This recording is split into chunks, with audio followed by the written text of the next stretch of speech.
I'll start with you. Given the fact that you are invested in Tesla right now, are we at a tipping point in terms of the narrative for this company? How important is China to the story? I think China is important, but I think in terms of a tipping point, this has really been in progress for several years, even going back a decade. And it's typical of what we see when an industrial age 1900s business model such as automotive gets disrupted by an information-based platform like Tesla, which is really based on software, based on data, based on new technologies. And so this has been going on for several years. It's going to be going on for several more years. If it follows typical patterns that we've seen when an information age business disrupts one of these legacy industries, it could be a winner takes most or a winner takes all platform network effect that gets created. And I think we're seeing incremental evidence that Tesla is creating that network effect in automotive.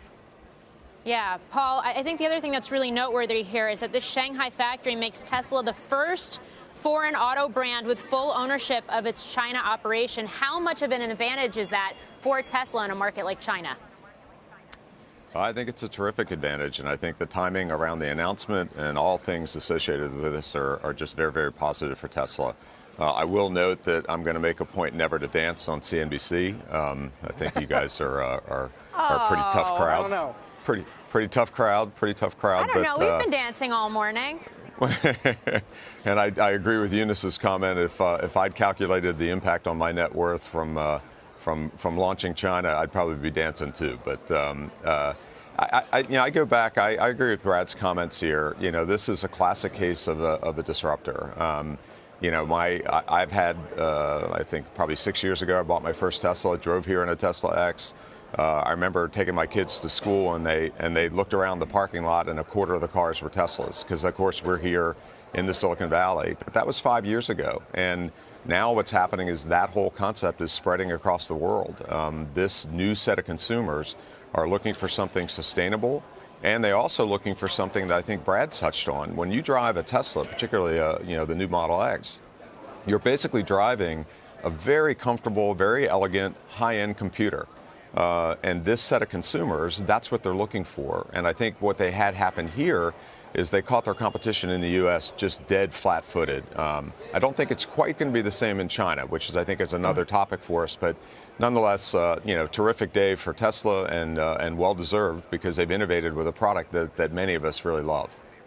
Well, to your point, Paul, maybe Musk realizes the competitive threats out of China and even, Brad, out of Europe. Why is the market giving so little credit to the Porsches and VWs of the world, even if they are a couple of years behind? Well, I think the reality is they're more than a couple years behind. So call it 3 to 5 years. And, Tesla is moving at a speed that no one else is matching in these legacy automotive businesses. And so it's not just trying to catch a moving target. We're trying to catch a moving autonomous target here.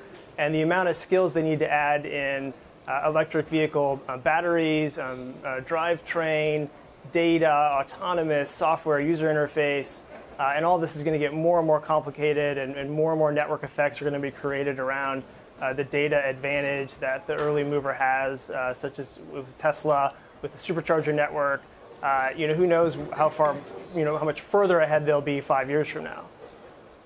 Yeah, to that point, Paul, I realize that you can talk about a first mover advantage with Tesla, but we have something like 10 different EV models poised to launch this year. And I wonder at what point does the competition, the fact that there's more on the market and there is more competition, when that becomes a bigger piece of the debate here, almost like the way we've seen with Netflix and streaming services. Yeah, I was just going to go there, so thank you very much for that.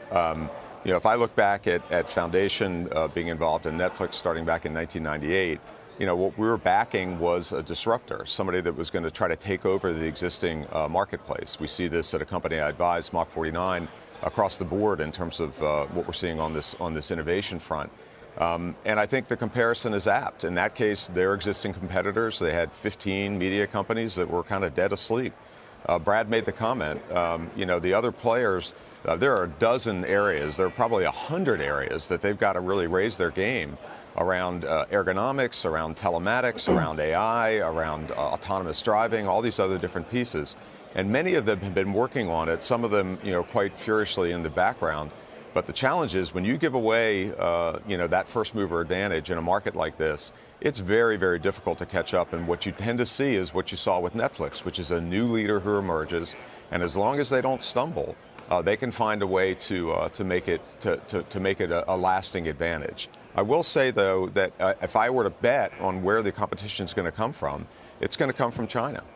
If you look at companies like Byton, which is a company I'm sure that Brad's covering, they've got hundreds of developers here in Santa Clara and a very large factory in China, and they're going after Tesla with products that they think are comparable. I don't know, but this is the type of thing I expect that they're going to see. So I think it makes it almost doubly smart that Elon is in Beijing and in Shanghai, going right. It's the Sun Tzu auto war. Go right to the home territory of your competitor and make sure you dominate there. He's not going to Detroit. He's going to Shanghai.